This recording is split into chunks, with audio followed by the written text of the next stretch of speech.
মাধবপুর নামে এক গ্রামে দুই যা বসবাস করত, নয়নতারা ও শেফালি। বড় বউ নয়নতারা নিজের রূপকে নিয়ে খুব অহংকার করত। সে সব সময় ছোট বউকে হিংসা করত। তবে ছোট বউও কম ছিল না, ছোট বউও বড় বউকে খুব হিংসা করত। এক কথায় দুজনের মধ্যে সব সময় দ্বন্দ্ব লেগেই থাকতো।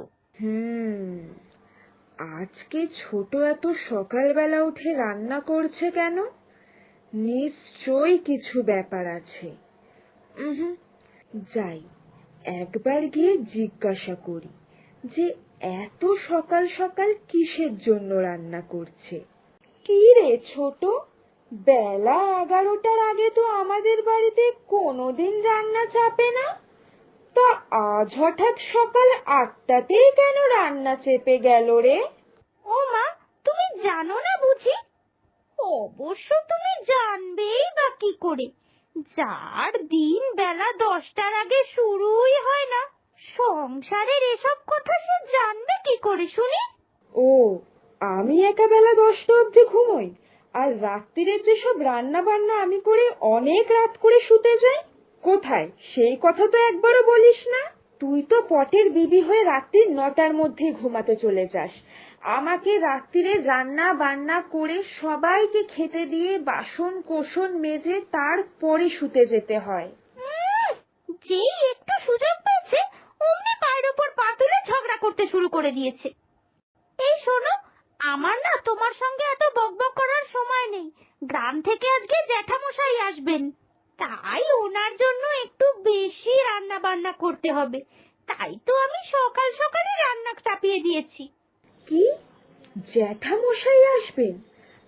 আরো জ্যাঠামশাইয়ের জন্য এত রান্না বান্না করছে? তারপরে যদি জ্যাঠামশাইয়ের ছোটর হাতের রান্না ভালো লেগে যায়, তখন তো ওর হাতের রান্না খেয়ে খুশি হয়ে ওকে কিছু উপহারও দিয়ে দেবে। ছোট একা উপহার পাবে আর আমি বসে বসে দেখব? না না, এটা কিছুতেই হতে পারে না। সবাই ওর সুনাম করবে, আমি থাকতে এটা কিছুতেই হতে দেব না। কি হলো, অমন চুপ করে দাঁড়িয়ে পড়লে যে? কিছু বলো। না মানে ভাবছিলাম তুই দিন দিন কেমন ঝগড়ুটে হয়ে যাচ্ছিস। একটা সামান্য কথা বলে দিলেই হতো, তা না করে তুই ইনিয়ে বিনিয়ে কত কথা শুনিয়ে দিলি। ইনিয়ে বিনিয়ে কথা শুনিয়েছি না ছাই? তুমি যে এতক্ষণ চুপ করে দাঁড়িয়ে থেকে মনে মনে কিছু প্যাচ করছিলে, সেটা আমার খুব ভালো করে বোঝা হয়ে গেছে। দাঁড়াও না, খাবার সময় যদি কিছু গন্ডগোল হয় তখন তোমার ব্যবস্থা আমি করব। এরপর দুপুরবেলা জ্যাঠামশাই খেতে বসলেন। রান্না তো খুব ভালোই হয়েছে। তবে এই সমস্ত রান্না তোমাদের দুই বউয়ের মধ্যে কে করেছে শুনি? আমি করেছি জ্যাঠামশাই। তোমার হাতের কিন্তু জবাব নেই ছোট বৌমা, কিন্তু আমি বলবো তুমি একা এত কষ্ট করে রান্না করতে গেলে কেন? বড় বৌমার সাহায্যও তো নিতে পারতে। তুমি একা রান্না করার থেকে তোমরা দুজন মিলে রান্না করলে বরং আমি বেশি খুশি হতাম। কি হলো, রান্নায় তো আমি অনেকটা করে লঙ্কার গুঁড়ো আর নুন মিশিয়ে দিয়েছিলাম। একবার যার মুখেই রান্না উঠবে সে থুথু করে ফেলে দেবে। তাহলে এটা কিভাবে হলো? দিদি, আমার তোমার সঙ্গে একটু কথা ছিল, একটু এদিকটা এসো না। হ্যাঁ হ্যাঁ, চল। কি হলো দিদি, ভাবছো তো যে তুমি রান্নাগুলো খারাপ করে দেবার পরেও রান্নার স্বাদ কিভাবে এত সুন্দর আছে? কি তাই তো?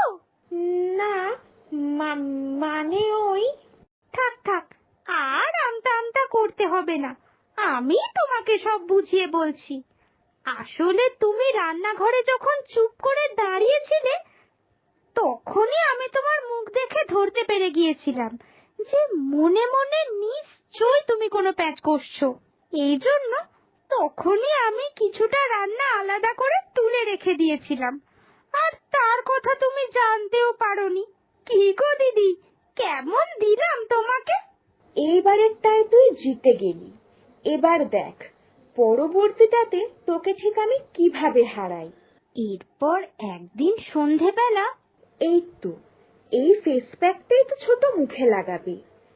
একবার এই চুলকানির ওষুধটা যদি এই ফেস প্যাকে লাগিয়ে দিই, তাহলে তো ছোট সারা রাত ধরে শুধু মুখ চুলকাতেই থাকবে। এই বলে বড় বউ সেই ফেস প্যাকটিতে চুলকানির ওষুধ মিশিয়ে দেয়। আর ছোট বউ যে মুহূর্তে ফেস প্যাকটা লাগায়, ওরে বাবা রে, আমার মুখে তো চুলকাচ্ছে কেন? কি হলো আমার? আমার সাথে কি হলো? আমি তো ফেস প্যাকটা এখানে তৈরি করে রেখে গিয়েছিলাম। তাহলে তাহলে কি হয়ে গেল? ফেস প্যাকটা তো আজকেই আমি বাজার থেকে কিনে এনেছিলাম। না না, আমি আর সহ্য করতে পারছি না, আর পারছি না। তোর রূপ নিয়ে তো বড্ড অহংকার ছোট। এইবার দেখ তোর রূপে কি হয়। বড় বউ দরজার বাইরে থেকে এসব বললেও ছোট বউ এই কথাটা ঠিক শুনতে পেয়ে যায়। ও দিদি, তুমি আমার সঙ্গে এইরকম করলে? আচ্ছা, এক মাঘে তো শীত যায় না, এবার আমিও তোমার সঙ্গে নিশ্চয়ই এরম কিছু একটা করব। বড় বৌমা, ছোট বৌমা, তোমাদের দুজনকে দেখে আমি অবাক হয়ে যাচ্ছি। তোমরা দুজনে সবসময় এরকম ছুড়োছুড়ি করো কেন? তোমরা কি স্কুলের বাচ্চা যে সব সময় দুজনে একে অপরের সঙ্গে প্রতিযোগিতায় লেগে আছো? শোনো, এই সংসারটা তোমাদের দুজনেরই, আর আমি তোমাদের দুজনকেই খুব ভালোবাসি। তাই তোমরা কেউ কারোর থেকে বেশি নও, দুজনেই সমান। এই সংসারে যদি কোনো বিপদ আপদ হয়, তাহলে তো তোমাদের দুজনকে একসঙ্গেই থেকে সেটার মোকাবিলা করতে হবে। দয়া করে এবার তোমরা শুধরে যাও।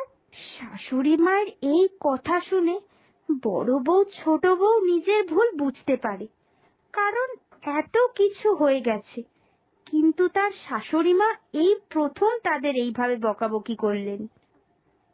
আর নিজেদের এই ভুল বুঝতে পেরে বড় বউ আর ছোট বউ কোনোদিন নিজেদের মধ্যে আর কোনো চুলোচুলি করতো না। তারা দুই যা দুই বোনে পরিণত হয়ে গেল আর সুখে শান্তিতে সংসার করতে লাগলো।